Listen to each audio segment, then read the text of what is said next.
ศีลตัวไหนเกิดขึ้นก็แล้วแต่มันเราก็มันก็จะเป็นตรงนั้นแล้วสมาธิยังไงมันก็ต้องเกิดอยู่แล้วดูจิตให้ดีๆสมาธิมันจะเกิดเป็นสมาธิแบบตั้งมั่นนะสมาธิที่ถูกต้องเนี่ยสมาธิแบบตั้งมั่นไม่เอ็นเอียงสมาธินี้มันเป็นสมาธิที่ควรคู่ควรแก่การเข้าถึงมรรคผลนิพพานไม่ใช่สมาธิแบบสงบนะให้เข้าใจไว้ด้วยสมาธิมันมีสองอย่างสมาธิตั้งมั่นกับสมาธิแบบสงบสมาธิแบบสงบเนี่ยถ้าไปหลงเข้าล่ะมันจะติดภพติดชาติเช่นอะไรมั่งที่ท่านทำนั่นแหละพุทโธพองยุบหายใจเข้าหายใจออกสัมมาอรหังเนี่ยอันนี้เป็นสมาธิแบบกรรมฐานที่เราทำขึ้นมามันทำให้ใจสงบนะคะแต่สมาธิตั้งมั่นมันเกิดจากการฝึกสตินะคะเออให้รู้เท่าทันสติคือใจของเรามันจะขยับขยื่นเคลื่อนไหวอะไรกันเนี่ยเราจะรู้เท่าทันจิตนั้นจิตมันจะตั้งขึ้นมาตั้งมั่นขึ้นมามันก็จะอยู่กับตัวเองมากๆเข้ามันก็จะเห็นเออ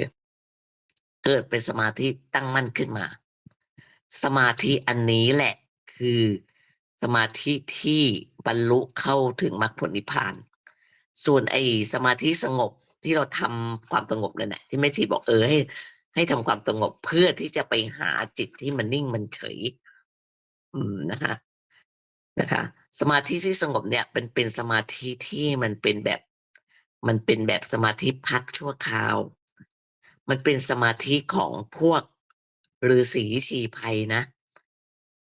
เป็นสมาธิที่พระเจ้าไม่ได้ค้นพบนะแต่พระเจ้าไปเรียนจากผู้อื่นไปเรียนจากอาจารย์อื่นสมาธิที่เราทำนั่นแหละพระเจ้าไม่ได้ค้นพบนะพระเจ้าไปเรียนมาที่ไปเรียนอาราดาบทอุกุทกดาบทอะไรนั่นแหละแต่สมาธิที่พระเจ้าค้นพบเกิดจากพระองค์ฝึกสติขึ้นมาจนจิตมันตั้งมั่นเป็นสมาธิค้นพบที่พระองค์พบในตรัสรู้ใต้ต้นโพนั่นแหละสมาธิแบบตั้งมั่นสมาธินี่แหละเขาเรียกว่าสัมมาสมาธิสมาธิที่ถูกต้องส่วนสมาธิสงบมันก็เป็นสมาธิเฉยๆนั่นแหละถ้ามันสงบมากเข้ามันกลายเป็นหลงนะกลายเป็นมิจฉาสมาธิได้ฉะนั้นแม่ชีก็แบบมาเตือนว่าให้ระวังไอ้เรื่องสมาธิเนี่ยเราอย่าไปประมาทถ้าเราต้องการหลุดพ้นต้องฝึกสติให้จิตมันตั้งมั่นมีสติมากๆเข้าจิตมันตั้งมั่นปุ๊บเกิดสมาธิตรงนั้นคือสมาธิที่ถูกต้องนะคะแล้วก็มีธรรมบรรยายของหลวงพ่อประโมทด้วยค่ะอันนี้หลวงพ่อประโมทสอนแบบให้ดูจิตที่มันไปคิดไม่ใช่ดูจิตไม่ใช่ไปดูความคิดนะ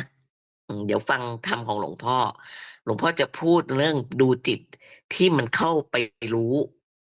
จิตที่มันเข้าไปรู้ว่าคิดนั่นแหละตัวนั้นนะไม่ได้ดูความคิดนะคิดอะไรก็ไม่รู้แต่ว่ามันเห็นจิตที่เข้าไปคิดตัวนั้นนะคะสำคัญอันเนี้ยมันจะเป็นการฝึกสมาธิไปในตัวจิตมันตั้งมั่นดูมากๆเข้าจิตมันตั้งมั่นมันจะมีวิตกวิจารณ์เออวิตกวิจารณ์ปีติสุขอะไรเนี่ยเหมือนกันมันเป็นสมาธิที่ตั้งมั่นนะคะเอออันนี้เมื่อกี้นี้ใครเปิดคุณพจน์คะให้เปิดในห้องนั้นใช่ไหมเปิดของเทปของหลวงพ่อประโมทใช่ไหมคะเข้าไปในห้องกลางวิปัสสนาใช่ไหมคะใช่อยู่ในห้องวิปัสสนาค่ะค่ะเปิดอยากให้เปิดเทปอันนี้นะคะที่บอกว่าดูความคิดที่ถูกวิธีดูอย่างไรนี่แหละค่ะคือการฝึกจิตฝึกสติให้มันตั้งมั่นเอ่อแล้วในนี้จะเข้าไปดูได้ใช่ไหมคะพดแชร์ไม่ได้ค่ะแต่เข้าไปดูได้ค่ะตอนนี้พดอัดอยู่นะคะเนี่ยแม่จีกำลังเปิดดูพวกเราได้ยินไหมคะไม่ได้ยินค่ะ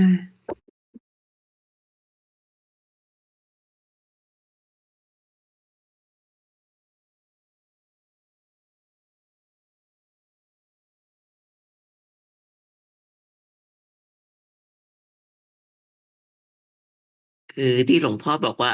รู้ที่จิตคิด ไม่ได้รู้เรื่องที่จิตมันไปคิดไม่ทราบว่าพวกเราเข้าใจไหมรู้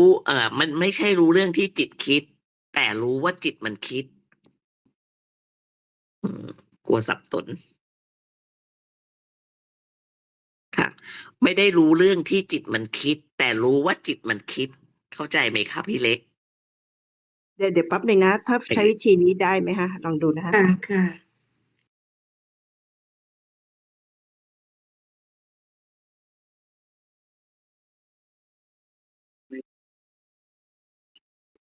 จิตคิดรู้ว่าจิตคิดสองอันนี้ไม่เหมือนกันนะรู้ว่าจิตกำลังคิดอันนี้เรียกว่ารู้ ได้ยินค่ะ วิตกนะความฝึกของจิตส่วนเรื่องราวที่จิตคิดนั้นเป็นสมมติบัญญัติไม่มีสภาวะธรรมรองรับงั้นการปฏิบัตินะถ้าเราเห็นสภาวะได้ตัวผู้รู้มันจะเกิด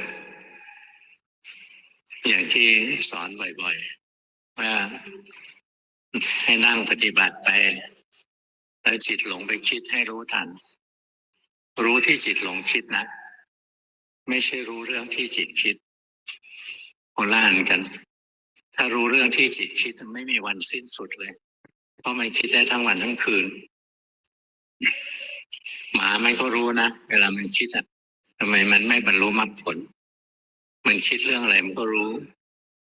แมวมันจะไปจับนกมันก็คิดนะมันจะจับยังไงไปหลบยังไงจะไปตะครุบยังไง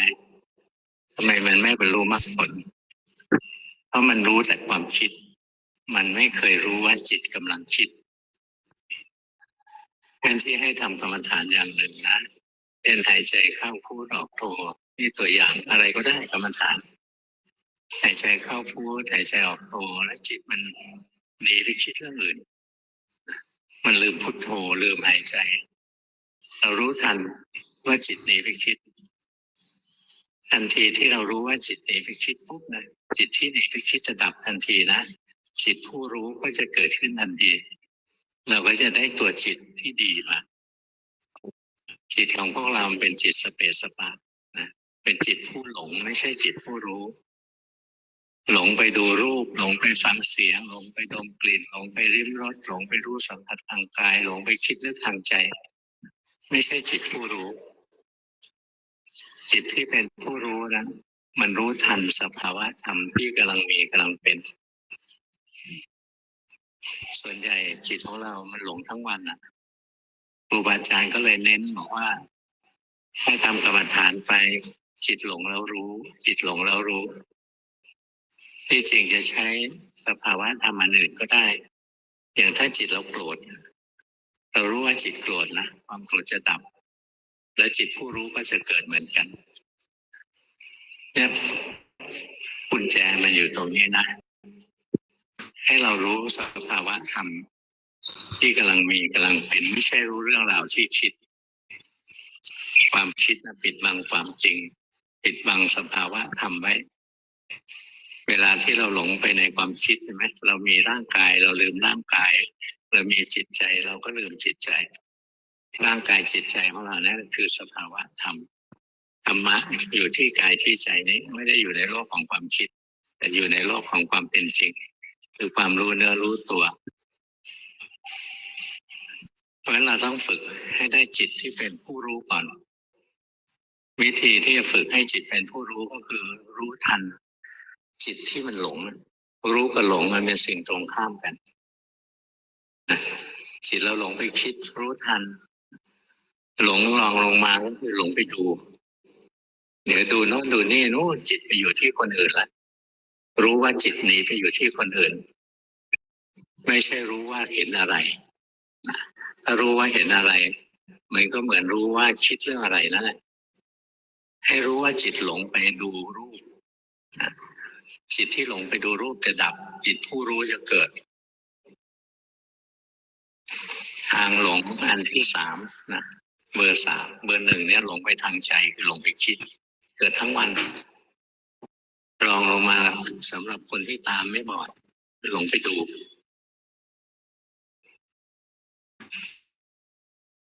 เวลาเราดูซีรีส์ดูอะไรรู้สึกไหมเรารู้เรื่องในซีรีส์นะแต่ลืมกายลืมใจตัวเองนี่แหละเรียกว่าหลงดูหลงช่องทางที่สามคือหลงฟังเราได้ยินเสียงอะไรสนใจใจวอกแวกไปฟังนะลืมกายลืมใจตัวเอง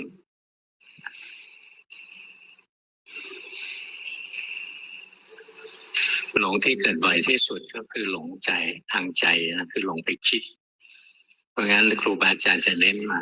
ทำกรรมฐานไปจิตหลงไปคิดแล้วรู้ทันอย่างถ้าหลวงพ่อก็หายใจไปแล้วจิตหลงไปคิดแล้วรู้ทันนะหรือจิตหลงไปเพ่งลมหายใจก็รู้ทันหลวงพ่อเคยเจอหลวงพ่อเทียนสอนขยับมือหลวงพ่อเทียนดูหลวงพ่อเทียนปุ๊บหลวงพ่อเทียนภาวนาใช้ได้เลยท่านขยับมือไม่ใช่เพื่อจะรู้มือนะ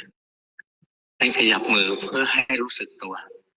ก็คือให้มีจิตผู้รู้นั่นเองภาษาที่แตกต่างกันนะแต่เนื้อหาอันเดียวกันนะท่านขยับมือเนี่ยหลวงพ่อดูท่านท่านรู้สึกตัวตลอดเลยนะเห็นร่างกายเคลื่อนไหวใจเป็นคนดูเท่านั้นเองเนี่ยทำเดินปัญญาได้นะต่อไปลูกศิษย์ที่ไปนั่งเรียนกับท่านพวกหนึ่งนั่งคิด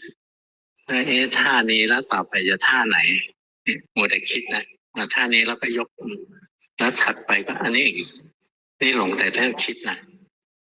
อีกพวกหนึ่งหลงไปเพ่งมือเคลื่อนไปนี่จิตก็ไปอยู่นี่มือมาอยู่นี่จิตก็วิ่งมานี่แต่มองไม่เห็นจิตตัวเองมันคือการเพ่งนะเหมือนเราดูท้องของยุบจิตมันไหลไปอยู่ที่ท้องหรือเรารู้ลมหายใจจิตไหลไปอยู่ที่ลมหายใจแล้วเราไม่เห็นว่าจิตมันไหลไปอันนี้คือหลงทั้งหมดนะเพราะฉะนั้นไม่มีกรรมฐานอะไรดีกว่ากรรมฐานอะไรหรอกทำกรรมฐานที่เราถนัดนั่นแหละแต่พอจิตมันหลงไปให้รู้ทันนี่หลงคิดแล้วรู้สึกไหมให้รู้ไม่ได้ห้ามหลงแล้วรู้นะไม่ใช่บอกว่าห้ามหลงนะคนละเรื่องเลยนะถ้าห้ามหลงเนี่ยเราจะเครียดจัดเลยเราไม่ห้ามเพราะว่าธรรมชาติของจิตมันคิดนึกปรุงแต่งตลอดเวลาเราไม่ได้ไปดัดแปลงมันเราจะเรียนรู้มันแต่เราไม่ได้ไปดัดแปลงมันจิตมีหน้าที่คิดมันก็คิดแต่เวลาคิดแล้วเราไปไหลเข้าไปเราหลงเข้าไปในโลกของความคิดเรารู้ทันนะแค่หัดรู้ทันจิตใจตัวเองไปหลวงพ่อบริกรรมพุทโธสุโธกรุณามหันโมสวดมนต์บทนี้ขึ้นมาหลวงพ่อเห็นว่าจิตมันกำลังคิดไม่ใช่รู้ว่ามันคิดเรื่องอะไรเห็นกระแสของความคิดมันผุดขึ้นมาดับปั๊บผู้รู้เกิดพอจิตผู้รู้เกิดนะหลวงพ่อรู้ตัวเนี้ยเราทำได้มาตั้งแต่10 ขวบแล้วแต่ทำได้จากอีกวิธีหนึ่งไม่ใช่วิธีเอาสติไปรู้สภาวะแต่ทำได้มาจากการนั่งสมาธินั่งสมาธิก็นั่งหายใจเข้าพูดออกโทพอจิตสงบมากขึ้นพุทโธหายไปเหลือแต่หายใจพอจิตสงบมากขึ้นลมหายใจหายไปกลายเป็นแสงสว่างและจิตไปจับอยู่ที่แสงสว่างเรามาสติรู้ทันว่าจิตไปจับที่แสงจิตก็กลับเข้ามาตั้งมั่นเด่นดวงขึ้นมาละวิตกละวิจารวิตกคือการที่จิตไปตรึกกับแสงไปคิดเรื่องแสงละวิจารคือการที่จิตใจเนี่ยไปเคล้าเคลียกับแสงละวิตกวิจารให้จิตทวนกลับเข้ามาที่ตัวเองเกิดปีติเกิดความสุขเนี่ยเรารู้เลยโอ้จิตมันเป็นคนดูตอนนั้นไม่มีครูบาอาจารย์นะตอน10 ขวบไม่งั้นผมพ้นทุกข์ไปนานละนี่มาเจอหลวงปู่ดูลหลวงพ่อลองอีกวิธีหนึ่งนะซึ่งมันเป็นวิธีที่คนเมืองจะใช้นะเป็นอีกวิธีหนึ่งเลยสำหรับคนซึ่งไม่ได้เข้าฌานคนที่เข้าฌานไม่เป็นเข้าสมาธิไม่เป็นก็ให้ใช้วิธีนะทำกรรมฐานอะไรก็ได้แต่ไม่ได้มุ่งไปที่ความสงบทำกรรมฐานอะไรก็ได้ นะที่เราถนัดแต่ต้องคอยรู้ทันจิตตัวเองหายใจไปแล้วจิตหนีไปคิดรู้ทันจิตไปเพ่งลมหายใจรู้ทันหรือดูท้องพองยุบก็ดูไปจิตหนีไปคิดก็รู้ทันจิตไปเพ่งท้องก็รู้ทันเดินจงกรมนะก็เดินไปเห็นร่างรู้สึกไปร่างกายมันเดินไม่ได้ไปบังคับให้สงบนะเห็นร่างกายมันเดินไปแล้วจิตมันหนีไปคิดรู้ทันจิตมันมาเพ่งร่างกายรู้ทันที่มันไปเพ่งจ้องอยู่ที่เท้ารู้ทันตรงที่เรารู้ทันจิตนั่นแหละตัวผู้รู้มันจะเกิดขึ้นมาทันทีเลยเรารู้ทันจิตที่หลงจิตรู้จะเกิดอัตโนมัติพอมีจิตรู้แล้วคราวนี้หลวงพ่อก็ภาวนาต่อนะพยายามไปรักษาจิตให้นิ่งๆคิดว่าการดูจิตนั่นคือการเฝ้าไม่ให้คลาดสายตาเฝ้าไว้นิ่งๆว่างๆจิตว่างๆไม่คิดอะไรทำอยู่3 เดือนก็ขึ้นไปส่งกันบ้าน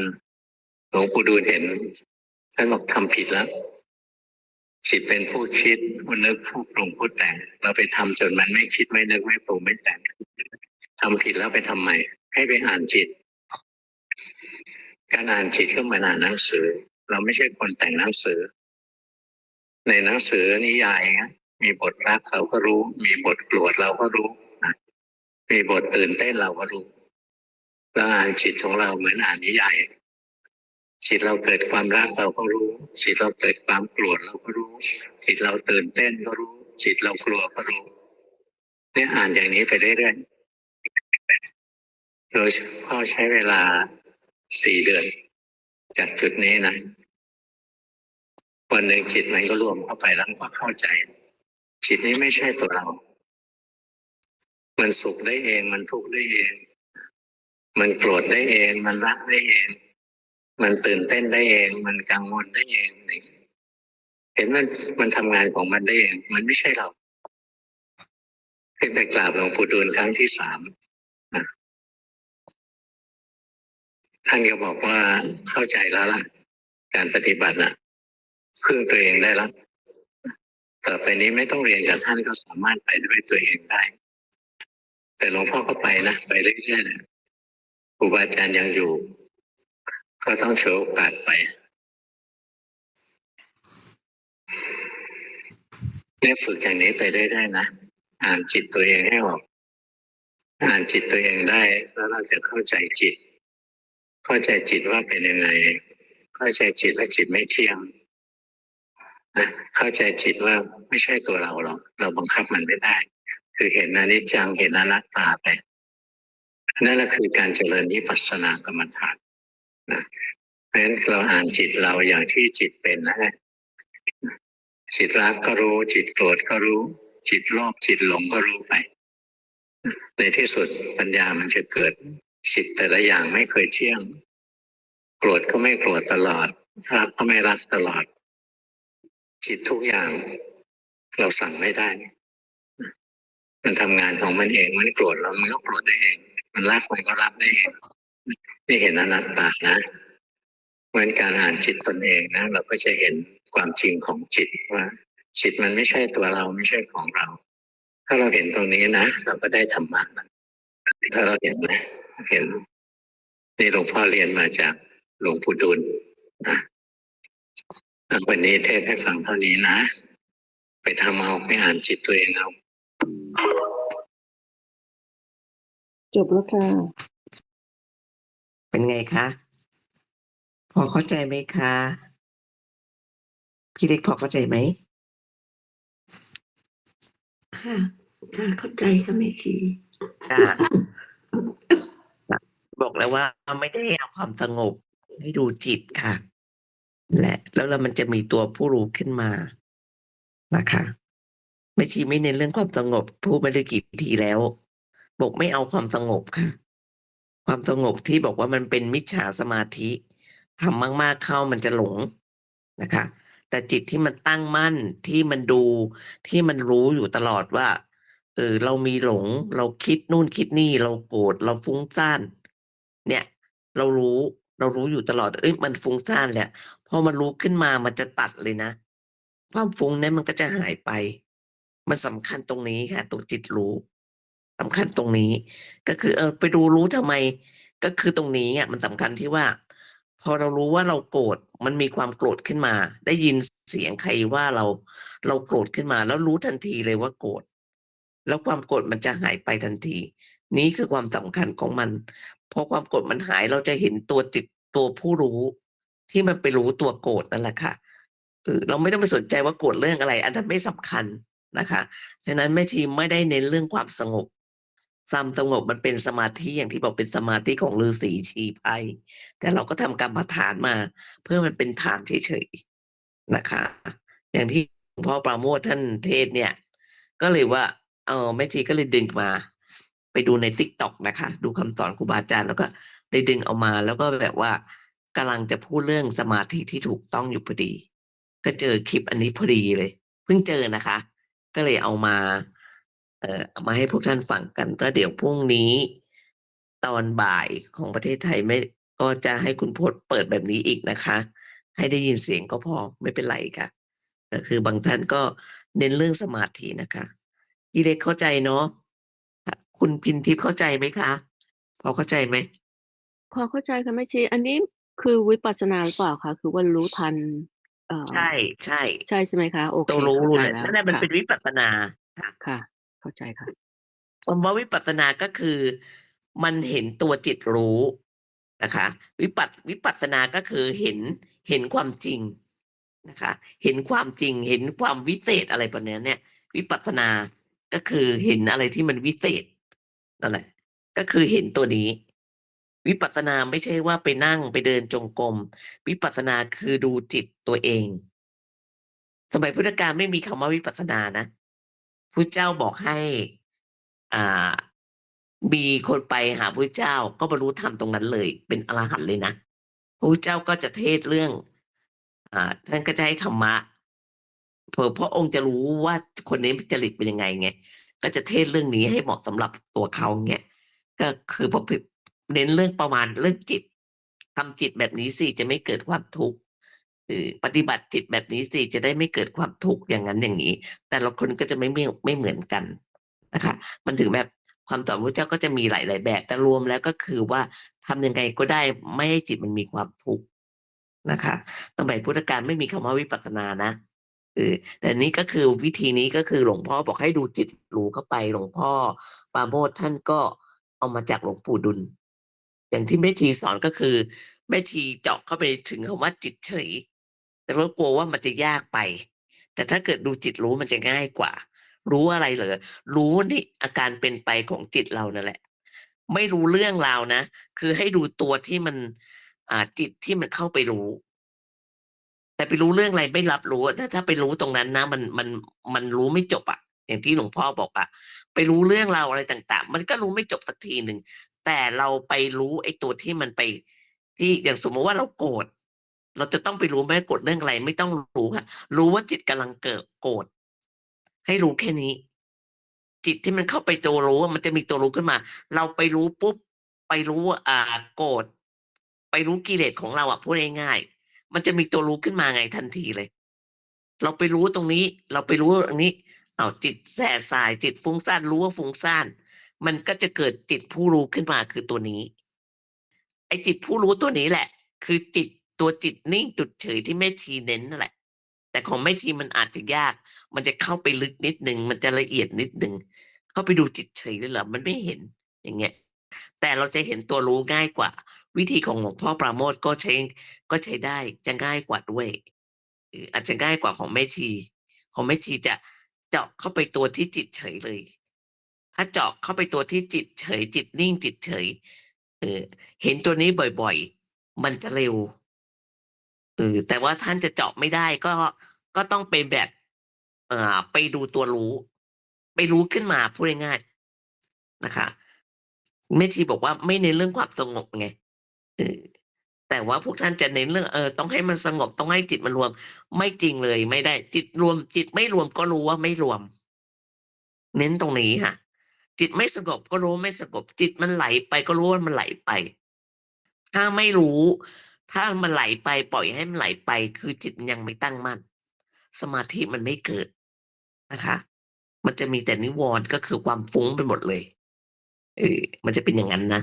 ก็คือต้องรู้จิตตั้งมั่นเนี่ย จิตตั้งมั่นมันสมาธิมันจะเกิด มันตั้งมั่นอยู่บ่อยๆ บ่อยๆ บ่อยๆ อะไรบ่อยๆ บ่อยๆ เข้าเกิดสมาธิขึ้นมานะคะ เหมือนเราอ่านหนังสือก็ได้ เราอ่านหนังสือถ้าจิตเราไม่ตั้งมั่น เราอ่านไม่รู้เรื่องนะเราอ่านไม่รู้เรื่อง แต่เหมือนเอาง่ายๆดูละครกันแล้วกัน ถ้าจิตไม่ตั้งมั่น ไม่มีสมาธิในการดูเนี่ย เราไม่รู้เรื่องนะว่าเรื่องราวมันเป็นยังไง แต่ที่เรารู้เพราะอะไรหรอ เพราะว่าจิตมันตั้งมั่นตรงนั้นไง มันเกิดสมาธิตรงนั้น อ่านหนังสือด้วย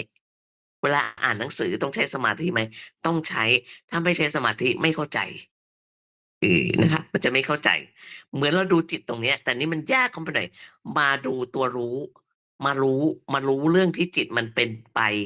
จิตมันฟุ้งมาอะไรอย่างเงี้ยเราต้องไปรู้มันไปดูมัน เราไปดูมัน พอไปดูปุ๊บไม่ไอตัวดูเลยก็คือตัวผู้รู้ หลวงพ่อท่านสอนเป็นขั้นแล้วแต่ว่าจริตใคร แต่ของแม่ชีมันอาจจะยากไปนิดนึงจี้เข้าไปข้างใน ให้ดูจิตนิ่งจิตเฉย ไอตัวที่มันเป็นตัวรู้นั่นแหละ คือตัวจิตนิ่งจิตเฉย เดิมทีมันนิ่งมันเฉยอยู่แล้ว มันแค่รู้เฉยๆ มันไม่มีความรู้สึกอะไรตรงนั้นนะคะแต่ตัวที่มันฟุ้ง ตัวที่มันคิด ตัวที่มันไหล ตัวที่มันโกรธ ตัวที่มันหงุดหงิด ตัวเนี้ยมันเป็นตัวนอก มันเป็นจิตตัวนอก ให้ไอตัวในมันเข้าไปรู้ มันไปรู้ว่ามันโกรธมันเกลียดอะไรเรารู้แหละ สมมติว่ามันกำลังโกรธอยู่เนี่ย แล้วท่านรู้ปุ๊บมันหายโกรธนะ ฉะนั้นตัวนี้ตัวรู้ตัวนี้มันมีประโยชน์ มันเป็นตัวตัดภพตัดชาติ ตัวนี้สำคัญทำไมต้องรู้อยู่นั่นแหละ เนี่ยคำสอนของครูบาอาจารย์เมื่อก่อนแม่ชีก็บอกทำไมต้องรู้อยู่นั่นแหละที่หลวงพ่อบอกให้รู้เข้าไปมันจะเกิดตัวรู้ขึ้นมา เมื่อมันรู้มากๆเข้านั่นแหละ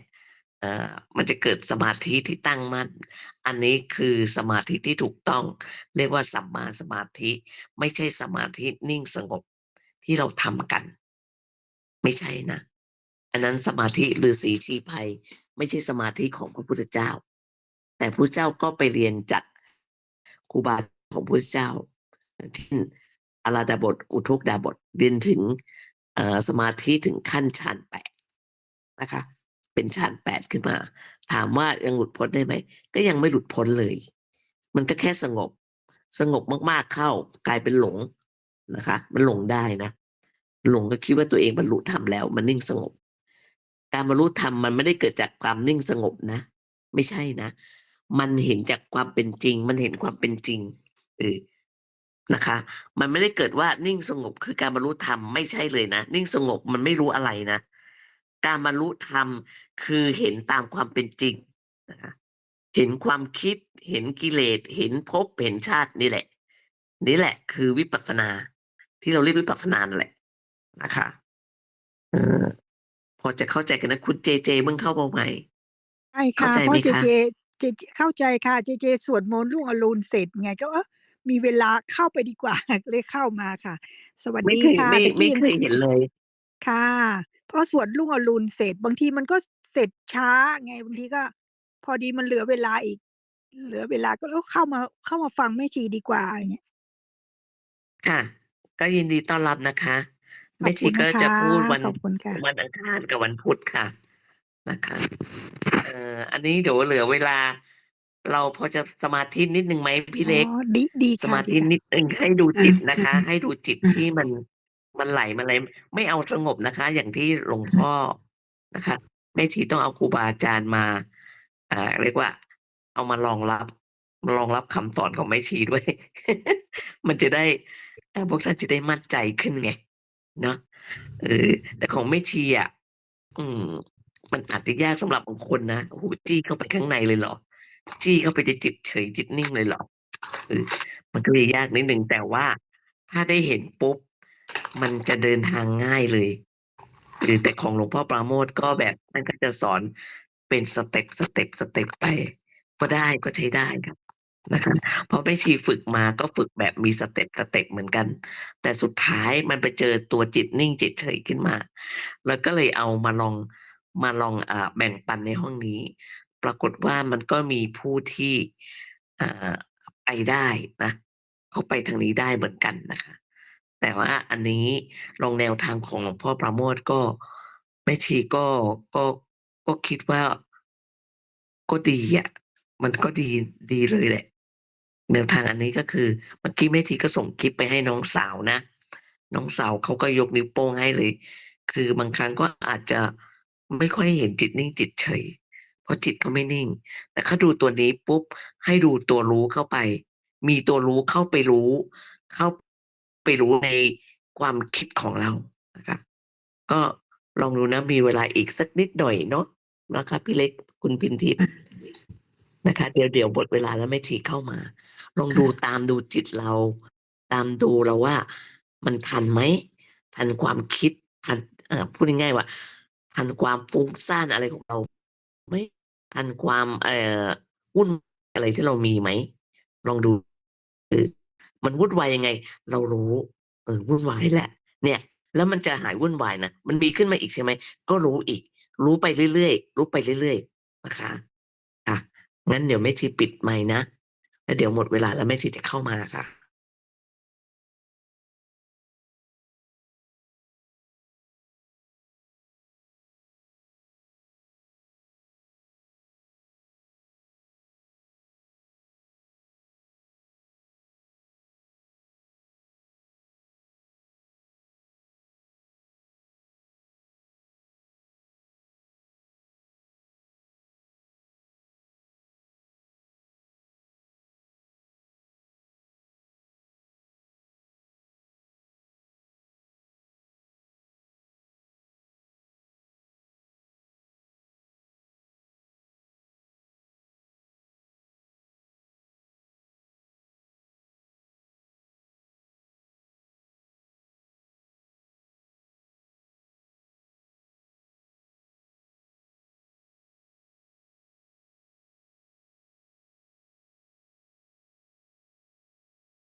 ค่ะ สมควรแก่เวลานะคะ